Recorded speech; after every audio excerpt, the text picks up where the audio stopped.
नाजरीन, याजूज माजूज आखिर कौन है या क्या है? क्या ये कोई जानवर है या कोई ऐसी मखलूक जिसे ना कभी किसी ने देखा और ना जाना, या फिर ये हम जैसे ही इंसान हैं? आखिर ये मखलूक क्या है और इस वक्त कहाँ मौजूद है? मगर हम इनका मुख्तसर जायजा कुरान और हदीस की रोशनी में लेंगे। इस्लाम में याजूज माजूज का जिक्र कुरान और हदीस दोनों में मिलता है और इसे कुर्ब क़यामत की 10 बड़ी निशानियों में से एक बताया जाता है, जिसमें दज्जाल और हजरत ईसा अलैहिस्सलाम की वापसी का भी जिक्र है। इस फितने का जिक्र तौरात में भी मौजूद है। आखिर ये याजूज माजूज की शुरुआत कहाँ से हुई? इनका तारीखी पस मंजर क्या है? दोस्तों, हजूर अकरम सल्लल्लाहु अलैहि वसल्लम के दौर में कुछ अरब एक यहूदी आलम के पास गए और इससे मशवरा किया कि हजूर अकरम सल्लल्लाहु अलैहि वसल्लम से ऐसा क्या सवाल पूछा जाए कि उनके नबी होने की हकीकत वाज़ेह हो जाए। इस यहूदी आलम ने अरबों को 3 सवाल पूछने का कहा। सवाल नंबर 1, वो कौन सा शख्स है जो दुनिया के 3 कोनों तक गया?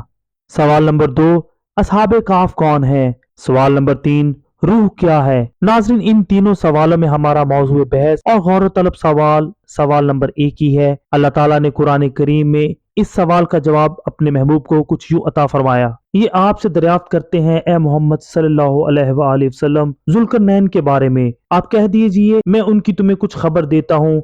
इस आयत मुबारक के अंदर जुल्करनैन नाम की शख्सियत का जिक्र किया गया है और ये वही शख्सियत है जिनका सवाल इस यहूदी आलम ने किया था कि वो कौन सा मुसाफिर था जो दुनिया के 3 कोनों तक गया था। जुल्करनैन के बारे में सबसे पहले तफसीली तहकीक करने वाले मौलाना अब्दुल कलाम आजाद थे। इनके मुताबिक जुल्करनैन 580 कबल मसीह में पैदा हुए। वो एक ईरानी बादशाह थे जिन्हें यूनानी साइरस द ग्रेट और ईरानी कोरिश कबीर के नाम से जानते थे। जुल्करनैन की लफ्जी मायने है 2 सींग वाला।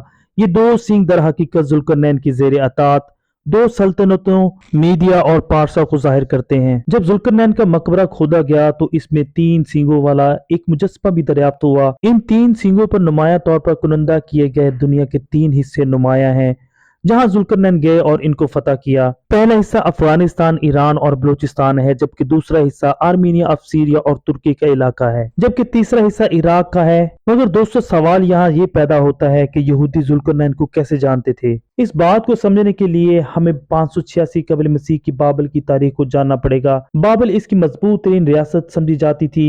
जब बाबल के बादशाह ने यरूशलेम पर हमला किया और फर्स्ट टेम्पल को तबाह कर दिया और वहां मौजूद तमाम यहूदी आबादी को गुलाम बना लिया, तो इन सबको बाबल ले आया।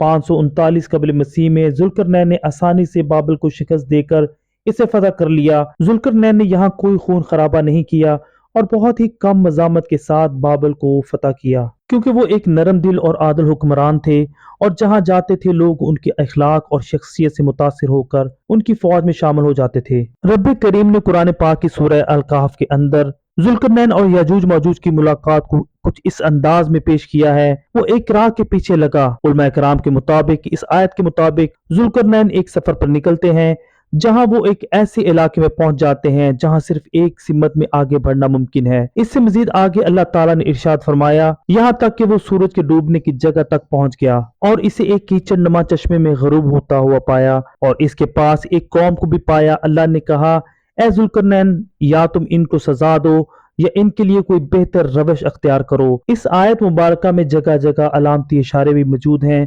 जिन्हें समझने के लिए तारीख का मुताला बहुत जरूरी है। इस आयत मुबारका में वाज़ेह है कि जुल्करनैन मगरब की जानब रवाना हुए और उस वक्त जुल्करनैन की सल्तनत के मगरब में आर्मीनिया का इलाका था। उस वक्त के मौजूदा आर्मीनिया में 3 बड़ी झीलें अरमानिया, वान और सिवान मौजूद थी, मगर आज के मौजूदा आर्मीनिया में सिर्फ झील सवान मौजूद है और उसी की तरफ जुल्करनैन बढ़े।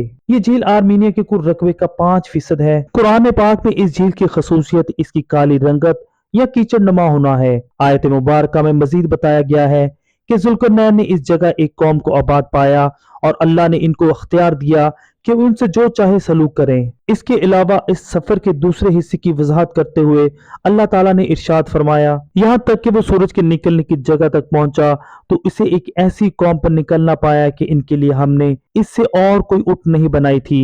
नाज़रीन, इस आयत मुबारका में जिस इलाका या सूरज के निकलने की जगह का जिक्र मौजूद है वो मौजूदा दौर आज़रबाईजान का इलाका है, जहाँ ऊँट से मुराद दरख्त और नबातात हैं, क्योंकि आज़रबाईजान का बेशतर इलाका बारिश न होने के सबब सहराई है। आज़रबाईजान के शमाल में मौजूदा दौर के दागिस्तान का इलाका शुरू हो जाता है। इसी जगह एक शहर भी मौजूद है जिसका नाम दरबंद है اور یہ وہی جگہ ہے جہاں ذوالقرنین پہنچے تھے۔ دربند فارسی کی زبان کا لفظ ہے اور اس سے مراد در یعنی دروازہ اور بند یعنی دروازہ یا درا کو بند کرنا ہے۔ اس علاقے کے مغرب میں کوہ کاف کا پہاڑی سلسلہ موجود ہے اور مشرق میں بحیرہ ہزر واقع ہے۔ یہ وہی جگہ ہے جہاں ذوالقرنین نے یاجوج ماجوج کو روکا اور وہ بند بنایا۔ اس سے مزید آگے کے سفر کی داستان قرآن پاک میں کچھ یوں بیان ہوتی ہے، یہاں تک کہ وہ دو پہاڑوں کے درمیان پہنچا، ان کے پاس اس نے ایک ایسی قوم کو پایا جو بات سمجھنے کے قریب بھی نہ تھی۔ اس آیت مبارکہ میں جس قوم کا ذکر کیا گیا ہے یہ وہی قوم ہے جو ذوالقرنین کو دربند کے علاقے میں ملی، اور یہ لوگ ذوالقرنین کی بات سمجھنے کے قابل نہ تھے۔ اور مزید اہم نشانی کہ یہ قوم دو پہاڑوں کے درمیان آباد تھی، کیونکہ یہ جگہ زمین کی سطح سے کچھ اونچائی پر واقع تھی اور ایک پہاڑی ٹیلہ تھا۔ آج کے دور میں بھی یہ قلعہ موجود ہے جو ذوالقرنین نے اس قوم کو یعنی یاجوج ماجوج کو روکنے کے لیے بنایا تھا۔ اس سے مزید آگے رب کریم نے وضاحت فرمائی کہ انہوں نے کہا، اے ذوالقرنین، یاجوج ماجوج اس ملک میں بڑے بھاری فسادی ہیں، تو کیا ہم آپ کے لیے کچھ خرچ کا انتظام کر دیں کہ آپ ہمارے اور ان کے درمیان ایک دیوار بنا دیں۔ سورہ کاف کی آیت مبارکہ میں انہوں لفظ سے مراد وہی آباد ایک قوم ہے جو کہ ذوالقرنین سے اپنا مسئلہ بیان کر رہی ہے کہ یہاں موجود ایک اور مزید قوم یعنی یاجوج ماجوج بہت فسادی ہیں، اور اگر آپ کہیں تو ہم آپ کے لیے مال و زر کا انتظام کر دیں کہ آپ ان کے یعنی یاجوج ماجوج اور ہمارے درمیان ایک دیوار بنوا دیں۔ ناظرین، اکثر لوگوں کو یہ گمان ہے کہ یاجوج ماجوج کوئی ایسی مخلوق ہے جو غیر انسانی اور دیو قامت ہیں۔ یہ گمان صرف قرآن اور حدیث کا مطالعہ نہ کرنے کا نتیجہ ہے، لہٰذا یہی وجہ ہے کہ لوگ قرب قیامت کی انتہائی بڑی نشانی سے بے خبر ہیں، جس کا تذکرہ پوری وضاحت کے ساتھ قرآن کریم اور احادیث میں موجود ہے، اور یہ بھی کہ وہ انسان ہی ہیں، حتیٰ کہ ان کی نسل کے بارے میں بھی وضاحت موجود ہے۔ بخاری اور مسلم کی متفقہ حدیث جس کی راوی ابو سعید خدری رحمۃ اللہ علیہ ہیں، جس کا مفہوم یہ ہے کہ قیامت کے دن اللہ تعالیٰ حضرت آدم علیہ السلام سے کہیں گے کہ آپ اپنی اولاد میں سے جنتی اور جہنمی الگ الگ کر دو، تو ہر 1000 میں سے ایک جنتی اور باقی سب جہنمی ہوں گے، جو کہ یاجوج ماجوج میں سے ہی ہوں گے۔ یہ قوم یاجوج ماجوج بنی آدم میں سے ہی ہیں، مگر یہاں ایک سوال ذہن میں آتا ہے کہ آخر نبی آدم علیہ السلام کی اتنی کثیر تعداد یاجوج ماجوج کی صفوں میں کیسے شامل ہو گئی؟ اس سے پہلے ہمیں یاجوج ماجوج کی قوم کی زمین پر موجودگی کو سمجھنا ہوگا کہ آخر وہ کہاں سے آئے۔ ناظرین، ہم سب جانتے ہیں کہ آج کی موجودہ آبادی سب حضرت نوح علیہ السلام کے 3 بیٹوں حام، شام اور یافیس کی نسل سے ہیں، کیونکہ طوفان نوح میں صرف حضرت نوح علیہ السلام کے 3 بیٹے ہی زندہ بچے تھے اور انہی سے آگے نسل بڑھی تھی۔ خام سے افریقی ممالک کے لوگ، شام سے عرب و یہود اور یافیس سے ترک یا یورپی یا سفید فام قومیں آگے بڑھیں، اور جوج ماجوج کی قوم حضرت نوح کے بیٹے یافیس کی نسل سے ہیں، اور یہ سفید فام قوم ہیں۔ یونان میں یاجوج ماجوج کی قوم کو اشکناس کے نام سے بھی جانا جاتا ہے۔ اشکناس ماجوج کا بھانجا تھا۔ 780 قبل مسیح میں یہ لوگ کوہ کاف کی پہاڑیوں سے آتے اور جنوب پر حملہ آور ہو جاتے تھے۔ یہ قوم کوہ کاف اور بحیرہ خزر کے شمال میں بڑی تعداد میں آباد تھی، اور وہاں یہ لوگ قابض تھے، اور ہر راہ گزر اور تاجر سے یہ لوگ ٹیکس بھی وصول کرتے تھے۔ یہ قوم خود کو حزر یا قوم ہزر بھی کہتی ہے، اس لیے کیپسین سی کو بحیرہ ہزر بھی کہا جاتا ہے، جو کہ اس قوم کے نام پر ہے۔ ان کے قبضے میں جو علاقے تھے وہ موجودہ مغربی روس سے لے کر موجودہ دور کے جرمنی تک ہیں۔ یاجوج ماجوج کی یہ قوم بنا کسی وجہ کے آس پاس کے کمزور قوتوں پر حملہ آور ہو کر وہاں سے خوب لوٹ مار اور قتل و غارت کرتی تھی، اور باقی بچے زندہ لوگوں کو غلام بنا لیتی تھی، جن کو بعد میں یا تو کام کے لیے رکھ لیا جاتا یا غلام بنا کر بیچ دیا جاتا تھا۔ اس کے علاوہ جو راہ گزر ان علاقوں سے گزرتے ان پر بھاری ٹیکس لگایا جاتا تھا، اور ایسا نہ کرنے پر ان کو مار دیا جاتا تھا۔ لہٰذا دربند کے لوگوں نے انہی وجوہات کی بنا پر ذوالقرنین سے مدد مانگی، جیسا کہ آیت مبارکہ میں بتایا گیا ہے۔ دوستو، دربند کے لوگ اپنی تعمیرات لکڑی کے ذریعے کرتے تھے، جبکہ ذوالقرنین کے دور میں فن تعمیرات عروج پر تھی اور پتھروں اور لوہے کے ذریعے تعمیرات کی جاتی تھی۔ لہٰذا وہ لوگوں نے ذوالقرنین سے درخواست کی کہ آپ ہمارے اور یاجوج ماجوج کے درمیان دیوار بنا دیں، جبکہ وہ مالی اور فوجی امداد بھی دینے کے لیے تیار تھے۔ مگر اگلی آیت مبارکہ میں اللہ پاک نے کچھ یوں فرمایا، میرے اختیار میں میرے پروردگار نے جو دے رکھا ہے بس وہی بہتر ہے، تم صرف قوت طاقت سے میری مدد کرو، میں تم میں اور ان کے درمیان ایک بند بنا دیتا ہوں۔ سورہ کاف کی اس آیت مبارکہ سے پتہ چلتا ہے کہ ذوالقرنین نے ان لوگوں کی التجا کو قبول کیا، جبکہ مال و متاع کی پیشکش کو رد کر دیا، اور فرمایا کہ تم لوگ صرف طاقت یعنی فوج کے ذریعے سے میری مدد کرو और मैं ये याजूज मजूज और तुम्हारे दरमियान एक बंद बना देता हूँ। यहाँ ये बात गौर तलब है कि इस कौम ने दीवार बनाने की इल्तिजा की, मगर जुल्करनैन ने बंद बनाने की पेशकश की, जिसकी खसूसियत पानी को रोकना है। मगर इस बंद को याजूज मजूज के हमलों से रोकने के लिए बनाया गया, जो उस वक्त इस इलाके में हमला आवर होते थे। नाज़रीन, इस बंद के कई दरवाजे मौजूद थे और हमले के दौरान इन दरवाजों को बंद कर दिया जाता था। आज के दौर में भी इस किला की जुनूबी दीवारें भी बहुत हद तक मस्मार हो चुकी हैं, मगर शुमाली दीवार का 80% हिस्सा अभी भी मौजूद है। दीवार चीन के बाद ये दीवार पूरी दुनिया की दूसरी बड़ी दिफाई दीवार है। इस किला से आगे का इलाका यानी कोहे काफ का इलाका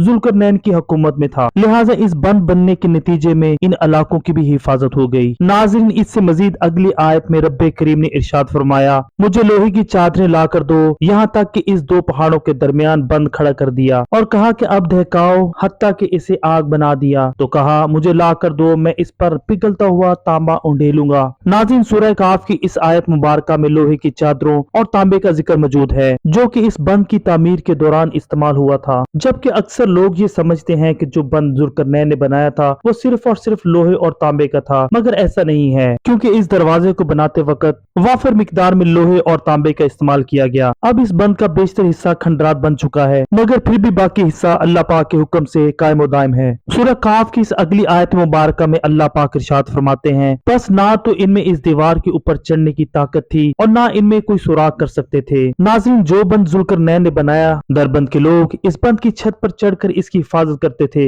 लिहाजा जब याजूज माजूज इन दीवारों पर चढ़ने की कोशिश करते तो इनको पसपा कर दिया जाता था, क्योंकि याजूज माजूज लोहे और पत्थर की तामीरात की आदी न थे और ना ही इसका कोई तोड़ जानते थे। सूरह काफ की इस अगली आयत में अल्लाह पाक इरशाद फरमाते हैं, ये सिर्फ मेरे रब की मेहरबानी है, हाँ जब मेरे रब का वादा आएगा इसे जमीन बोझ कर देगा, बेशक मेरा रब वादे का सच्चा और हक है। नाज़रीन, इस किला के बने लोहे के मरकजी दरवाजों का नामो निशान तक मौजूद नहीं और जुनूबी दीवार भी जमीन बोझ हो चुकी है। मतलब इस आयत मुबारका में ये वाज़िया हुआ कि कुरान करीम की ये पेशन गोई अब सच साबित हो चुकी है और ये किला अब जमीन बोझ होता जा रहा है। जबकि अक्सर लोग ये गुमान करते हैं कि जो बंद जुल्करनैन ने तामीर किया था वो आज भी कायम है, जबकि बुखारी और मुस्लिम की मुत्तफिका अहादीस मुबारका में बयान है, हजरत ज़ैनब बिन्त हबश रज़ी अल्लाह ताला अन्हा से रवायत है कि एक दिन रसूल अकरम सल्लल्लाहु अलैहि वसल्लम उनके यहाँ ऐसी हालत में तशरीफ लाए कि जैसे बहुत घबराए हुए हों और फिर फरमाने लगे कि अल्लाह के सिवा कोई इबादत के लायक नहीं। अफसोस अरब के इस सर फितना पे जो अपनी हलाकत के साथ करीब आ चुका है। आज यजूज मजूज की दीवार में इस कदर सुराख हो गया है, ये कहकर आपने अंगूठे और बराबर वाली उंगली के जरिए हल्का बनाया। नाज़रीन, इस हदीस मुबारक से साफ तौर पर वाज़िह होता है कि यजूज मजूज की कौम का खरूज हजूर अकरम सल्लल्लाहु अलैहि वसल्लम की जिंदगी में होना शुरू हो गया था। मतलब इस बंद की दीवारों में सुराख हो गया था और यजूज मजूज ने इस किला के बंद में सुराख करने का तरीका सीख लिया था। नाजरीन, उम्मीद करते हैं कि आज की हमारी ये वीडियो आपको बहुत पसंद आई होगी। एक नई वीडियो के साथ दोबारा मिलेंगे, तब तक के लिए इजाजत दीजिए। अल्लाह हाफिज।